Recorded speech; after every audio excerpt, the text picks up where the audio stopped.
নেত্রী ভারতে গিয়ে গঙ্গার পানি চুক্তির কথা ভুলে গিয়েছিলেন বলছেন কাদের। এদিকে খালেদা জিয়ার হৃদযন্ত্রে বসানো হলো পেসমেকার।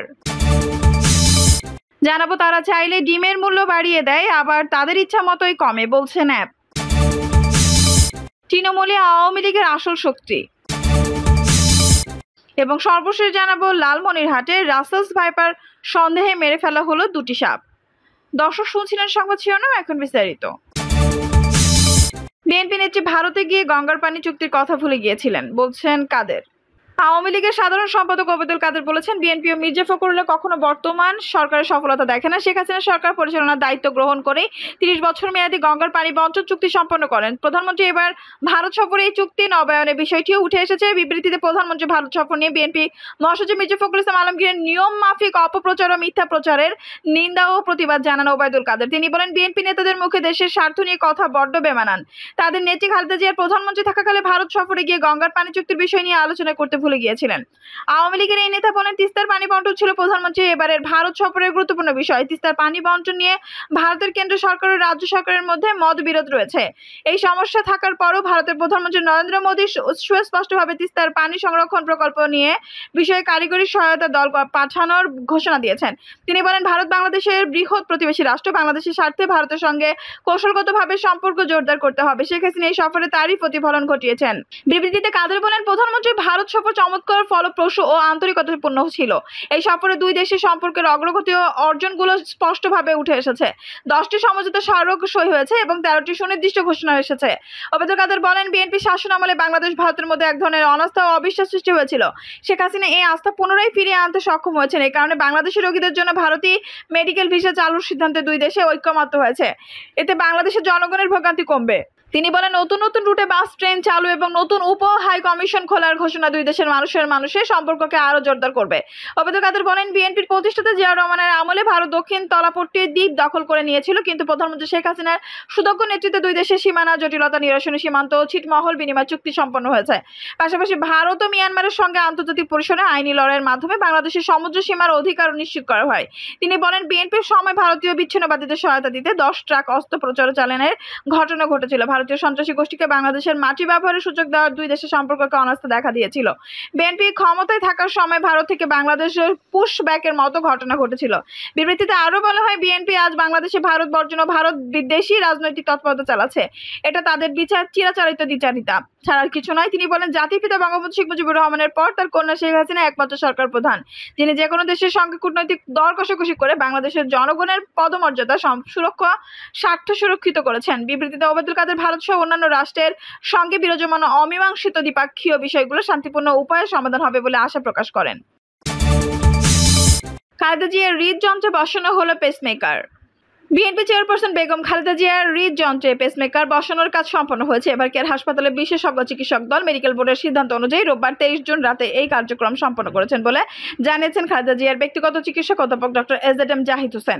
এর আগে খালেদা জিয়ার হাসপাতালে coronary care United CCU cabin number 4219 থেকে পাশের ক্যাব ল্যাবে নিয়ে যাওয়া হয়। ডাক্তার জাহিদ বলেন, ম্যাডামের হৃদরোগের সমস্যা পূর্ব থেকে ছিল, সেজন্য হার্টে ব্লক ছিল, একটা স্টেন্টিংও করা ছিল। সবকিছু পর্যালোচনা করে এখন মেডিকেল বোর্ডে ম্যাডাম হার্টে পেসমেকার লাগানোর সিদ্ধান্ত নিয়েছেন। হাসপাতালে এই পেসমেকার টেম্পোরারি ও হাসপাতালে এই পেসমেকার টেম্পোরারি ও পার্মানেন্ট লাগানোর প্রক্রিয়া ডাক্তাররা সম্পন্ন করেছেন। চিকিৎসকরা জানিয়েছেন, হৃৎপিণ্ডের ডান অ্যাট্রিয়াম প্রচারের উপর দিয়ে অবস্থিত বিশেষায়িত কার্ডিয়াক পেশিগুচ্ছে গঠিত ও স্বয়ংক্রিয় স্নায়ুতন্ত্রে নিয়ন্ত্রিত একটি ছোট অংশ, যা বৈদ্যুতিক তরঙ্গ প্রবাহ ছড়িয়ে দিয়ে হৃদস্পন্দন সৃষ্টি করে এবং স্পন্দনের ছন্দমতায় বজায় রাখা এই পেসমেকার উল্লেখ্য শ্বাসকষ্ট বৃদ্ধিজনিত কারণে হঠাৎ অসুস্থতার কারণে গত শুক্রবার গভীর রাতে বিএনপি চেয়ারপারসন খালেদা জিয়াকে অ্যাম্বুলেন্সে করে এভার কেয়ার হাসপাতালে ভর্তি করা হয়। হাসপাতালের সিসিইউ ইউনিটে চিকিৎসকদের নিবিড় পর্যবেক্ষণে চিকিৎসাধীন আছেন। শনিবার 22 জুন থেকে এই পর্যন্ত কয়েক দফা মেডিকেল বোর্ড বৈঠকে বসে সাদেক প্রধানমন্ত্রী হৃৎপিণ্ডে পেসমেকার লাগানোর সিদ্ধান্ত দেন। হৃদরোগ বিশেষজ্ঞ অধ্যাপক ডক্টর শাহাবুদ্দিন তালুকদারের নেতৃত্বে বিশেষজ্ঞ চিকিৎসকদের নিয়ে গঠিত মেডিকেল বোর্ডের তত্ত্বাবধানে বেগম চিকিৎসাধীন আছেন। আর অধ্যাপক শাহাবুদ্দিন তালুকদারের নেতৃত্বে অধ্যাপক এম সিদ্দিকী, অধ্যাপক শামসুল আরেফিন, অধ্যাপক AQM মহাসিন সহ মেডিকেল বোর্ডের সদস্যরা কয়েক দফা বৈঠকে বসে সাবেক প্রধানমন্ত্রীর সর্বশেষ অবস্থা পর্যালোচনা করেছেন। মেডিকেল বোর্ডের এসব সভায় লন্ডন থেকে ডক্টর জুবাইদুর রহমান সহ যুক্তরাষ্ট্র, অস্ট্রেলিয়া কয়েকজন বিশেষজ্ঞ চিকিৎসক ভার্চুয়ালি যুক্ত থাকেন। ৭৯ বছর বয়সী খালেদা জিয়া ডায়াবেটিস, আর্থারাইটিস ছাড়াও হৃদরোগে, ফুসফুস, লিভার, কিডনি সহ বিভিন্ন জটিল রোগে ভুগছেন। তারা চাইলে ডিমের মূল্য বাড়িয়ে দেয়, আবার তাদের ইচ্ছাতেই কমে, বলছে ন্যাপ। নিত্য প্রয়োজনীয় দ্রব্যমূল্য নিয়ন্ত্রণে ব্যর্থ সরকার এবার গরিবের আমিষ খ্যাত ডিমের বাজার নিয়ন্ত্রণেও পরিপূর্ণ ব্যর্থতার পরিচয় দিয়েছে। সরকারের ব্যর্থতার কারণে ডিমের সিন্ডিকেট সক্রিয় হয়ে উঠেছে ফলে কোনো কয়েক অদৃশ্য শক্তির কালো থাবায় ডিমের মূল্য নিয়ন্ত্রণের বাইরে চলে যাচ্ছে বলে মন্তব্য করেছেন বাংলাদেশ ন্যাশনাল আওয়ামী লীগ পার্টির ন্যাপ চেয়ারম্যান জেবেরেল রহমান গনি ও মহাসচিব এম গোলাম মোস্তফা ভুইয়া। বিবৃতিতে তারা বলেন, প্রতিবেদনে চাহিদার চেয়ে বেশি ডিম উৎপাদন হলেও কৃত্রিম সংকট তৈরি করে সরকারি দলের পৃষ্ঠপোষকতায় ডিম সিন্ডিকেট ডিমের মূল্য বৃদ্ধি করে প্রান্তিক জনগণের পকেট কেটে লুটপাট করছে। ডিমের মূল্য অস্বাভাবিক বেড়ে যাওয়ায় নিম্ন আয়ের মানুষকে দুর্ভোগ পোহাতে হচ্ছে। ডিমের বাজারে বারবার অস্থিরতা সৃষ্টির ফলে কেবল নিম্নবিত্ত নয়, মধ্যবিত্ত দিশেহারা হয়ে পড়েছে। সামর্থ্য না থাকায় খেটে খাওয়া মানুষ এখন মাছ মাংস কিনতে পারছে না। ন্যাপ নেতারা বলেন, সরকারি দলের লুটেরা গোষ্ঠীর মদদে ডিমের বাজারে নৈরাজ্য চালাচ্ছে শক্তিশালী সিন্ডিকেট। আর এই সিন্ডিকেট নিয়ন্ত্রণ করছে সরকারি দলের নেতারাই। তারা ভোক্তার পকেট কাটতে আলুর হিমাগারে অবৈধভাবে মজুত করছে ডিম। রাতারাতি সরবরাহ কমিয়ে অস্থির করা হয়েছে বাজার। তারা আরো বলেন, ডিমের বাজারে শক্তিশালী সিন্ডিকেট কাজ করছে। একটি দিবালোকের মতো স্পষ্ট। সিন্ডিকেটের মধ্যে ডিম ব্যবসায় সীমিত ও কয়েকটি কর্পোরেট প্রতিষ্ঠান জড়িত। তারা চাইলেই মূল্য বৃদ্ধি করে দেয়, আবার তারা তাদের ইচ্ছা মতোই মূল্য কমিয়ে দেয়। প্রান্তিক খামারিও সিন্ডিকেটের কাছে অসহায় মন্তব্য করে তারা বলেন, ডিমের বাজার নিয়ে সিন্ডিকেটের প্রশ্ন উঠলেও সে সিন্ডিকেট ভাঙার কার্যকর উদ্যোগ নেই সরকারের। ফলে মাঝে মধ্যে কথিত সিন্ডিকেটের থাবায় সাধারণ মানুষের প্রোটিনে টান পড়ছে। ক্রয় ক্ষমতার বাইরে যাচ্ছে ডিম। সরকার দ্রুত ডিম সহ বাজারে সিন্ডিকেটের বিরুদ্ধে ব্যবস্থা গ্রহণ না করলে সাধারণ মানুষের বেঁচে থাকা কঠিন হবে। তৃণমূলে আওয়ামী লীগের আসল শক্তি। ৭৫ বছর পূর্ণ করতে যাচ্ছে বাংলাদেশ আওয়ামী লীগ। উপমহাদেশের অন্যতম ঐতিহ্যবাহী এবং প্রাচীনতম এই রাজনৈতিক দলটি অফুরন্ত প্রাণশক্তিতে ভরপুর। এই রাজনৈতিক দলটি ৭৫ বছরেও সজীব, সতেজ ও প্রাণবন্ত। আওয়ামী লীগ এমন একটি রাজনৈতিক দল যে দলটির কোনো ক্ষয় নেই। দীর্ঘ আন্দোলন সংগ্রাম, নানা রকম প্রতিকূল পরিস্থিতি মোকাবেলা করে আওয়ামী লীগ শুধু টিকেই থাকেনি, বরং আরো শক্তিশালী গণভিত্তি তৈরি করেছে। আওয়ামী লীগের অনেক সমস্যা আছে, কিন্তু এই কথা অস্বীকার করার কোনো উপায় নেই যে আওয়ামী লীগ এখন সবচেয়ে জনপ্রিয়, জনবান্ধব রাজনৈতিক দল।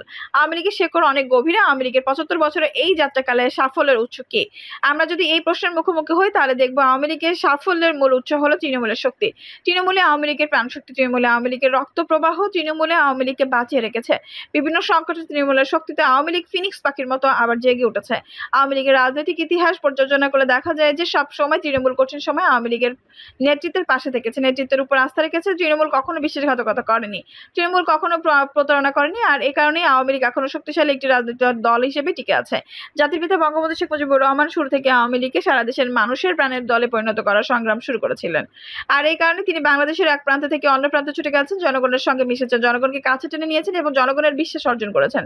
যার ফলে আওয়ামী লীগ সারা দেশে ছড়িয়ে আছে। প্রতিটি গ্রামে গঞ্জে ও প্রত্যন্ত এলাকায় আওয়ামী লীগের কর্মী রয়েছে, যারা জাতির পিতার আদর্শে বিশ্বাসী, যারা কোনো কিছু প্রত্যাশা করে না, শুধুমাত্র আওয়ামী লীগকে ভালোবাসেন। এরাই আওয়ামী লীগের আসল প্রাণশক্তি। আওয়ামী লীগের বিভিন্ন সংকটে দেখা যায় এই তৃণমূলে আওয়ামী লীগকে বারবার রক্ষা করেছে। বঙ্গবন্ধু যখন আগরতলা ষড়যন্ত্র মামলায় কারাগারে গেলেন, তখন নেতারা ছিলেন বিভ্রান্ত, অনেকে আফসোসের পায়তারা করেছিলেন, কিন্তু তৃণমূলে বঙ্গবন্ধুর পাশে দাঁড়িয়েছিলেন বীর চিত্তে। আবার ৬ দফা কর্মসূচি যখন বঙ্গবন্ধু ঘোষণা করেন, তখন আওয়ামী লীগের কেন্দ্রীয় নেতারা ৬ দফা বিরোধিতা করেছিলেন, কিন্তু তৃণমূল বঙ্গবন্ধুকে সাহস জুগিয়েছে, সমর্থন দিয়েছে সত্তরে। সর্বোচ্চরে নির্বাচনে তৃণমূলের অফুরন্ত প্রাণশক্তির কারণে আওয়ামী লীগের নিরঙ্কুশভাবে বিজয়ী হয়েছে। বাংলাদেশ স্বাধীনতার পক্ষে সত্তরে নির্বাচনে রায় দিয়েছে জনগণ। ৭১ মুক্তিযুদ্ধ ছিল এই দেশের খেটে খাওয়া মানুষের মুক্তিযুদ্ধ। মুঠে মজুর, শ্রমিক, কৃষক সহ সর্বস্তরের মানুষ সেদিন যারা যা কিছু আছে তাই নিয়ে শত্রুর মোকাবেলা করেছিল। ৭৫-এর ১৫ আগস্টের পর নেতারা যখন বিভ্রান্ত অথবা কেউ গ্রেপ্তার, আটক, তখনও তৃণমূল জেগেছিল। তৃণমূল অপেক্ষা করেছিল একটি সঠিক নেতৃত্বের। এই সময় তৃণমূল বিভ্রান্ত হয়নি, তারা মাঠ ছেড়ে যাননি। যারা অপেক্ষায় ছিলেন 1981 সালে 17 মে শেখ হাসিনা যখন স্বদেশ প্রত্যাবর্তন করেন, বিপর্যস্ত আওয়ামী লীগের হাল ধরতে ঠিক সেই সময় তৃণমূল তার পাশে দাঁড়াত অতন্ত্র প্রহরীর মতো। তৃণমূলের শক্তিতে বলিয়ান হন শেখ হাসিনা। তৃণমূলের কারণে তিনি আস্তে আস্তে দলকে সংগঠিত করতে পারেন, জনপ্রিয়তার শীর্ষে ওঠেন। তৃণমূল সবসময় শেখ হাসিনার পাশে ছিল। শেখ হাসিনা তৃণমূলের শক্তিতে, দলের ভেতর অপশক্তিতে যেমন পরাজিত করেছেন, তেমনি গণতন্ত্র বিরোধী স্বৈর শাসনকেও হঠাৎ সক্ষম হয়েছিলেন। 2007 সালের শঙ্কার নাটকের সময়ও তৃণমূল শেখ হাসিনার পক্ষে রুখে দাঁড়িয়েছিল। তৃণমূল সব সংকটে আদর্শের পক্ষে লড়াই করে সত্যতার পক্ষে থাকে। এই তৃণমূলের কোনো কিছু চায় না, তারা শুধু বঙ্গবন্ধুর আদর্শে গড়া এই রাজনৈতিক দলটি শক্তিশালী দেখতে চায়। এই দলটিকে তারা নিজেদের জীবনের চেয়ে ভালোবাসে, আর এই কারণে ৭৫ বছরে আওয়ামী লীগ এখনো তারুণ্যের ঝলমল উজ্জ্বল একটি রাজনৈতিক দলের নাম। লালমনিরহাটের রাসেলস ভাইপার সন্দেহে মেরে ফেলা হলো 2টি সাপ। লালমনিরহাটের পাটগ্রামে রাসেলস ভাইপার চন্দ্রবোড়া সন্দেহে 2টি সাপ পিটিয়ে মেরে ফেলা হয়েছে। সাপ উদ্ধারের খবরে সর্বত্র জনমনে আতঙ্ক ছড়িয়ে পড়েছে। জানা গেছে, রোববার রাতে উপজেলা সেটেলমেন্ট মসজিদের পাশে একটি সাপ দেখে লাঠি দিয়ে পিটিয়ে সাপটিকে মেরে উপজেলা নির্বাহী কর্মকর্তা নুরুল ইসলামের বাসায় নিয়ে যায় স্থানীয় লোকজন। একই দিন রাতে ইউনিয়নের টংটিং ডাঙ্গা বাজারের একটি দোকানের নিচ থেকে একটি সাপকে মেরে ফেলা হয়। স্থানীয়দের দাবি, 2টি সাপই বর্তমানে আলোচিত রাসেলস ভাইপার সাপ। তবে জগৎবের ইউনিয়ন পরিষদের সাবেক আলাউদ্দিন সুমন জাগো নিউজকে বলেন, টংটিং ডাঙ্গা বাজারে মেরে ফেলা সাপটি রাসেলস ভাইপার সাপ নয়, আতঙ্ক হওয়ার কিছু নেই। বন বিভাগের ভারপ্রাপ্ত কর্মকর্তা আব্দুর রহমান বলেন, মেরে ফেলা সাপ 2টি বিষাক্ত রাসেলস ভাইপার কিনা এ ব্যাপারে শতভাগ নিশ্চিত হওয়া সম্ভব হয়নি। সাপ 2টি মেরে ফেলার আগে দেখার সুযোগ হলে বলা যেত। পাটগ্রাম উপজেলা নির্বাহী কর্মকর্তা ইউএনও নুরুল ইসলাম জাগো নিউজকে বলেন, রাসেলস ভাইপার কিনা এ নিয়ে নিশ্চিত বলতে পারছি না, সবাইকে আতঙ্কিত না হয়ে সতর্ক থাকতে হবে। দর্শক, এই ছিল এখনকার সর্বশেষ সংবাদ। নিউজটি ভালো লাগলে অবশ্যই একটা লাইক দিন, কমেন্টে আপনার মূল্যবান মতামত জানান। সবসময় আমাদের পাশে থাকতে সাবস্ক্রাইব করে বেল বাটনটি অন করে রাখুন। ধন্যবাদ।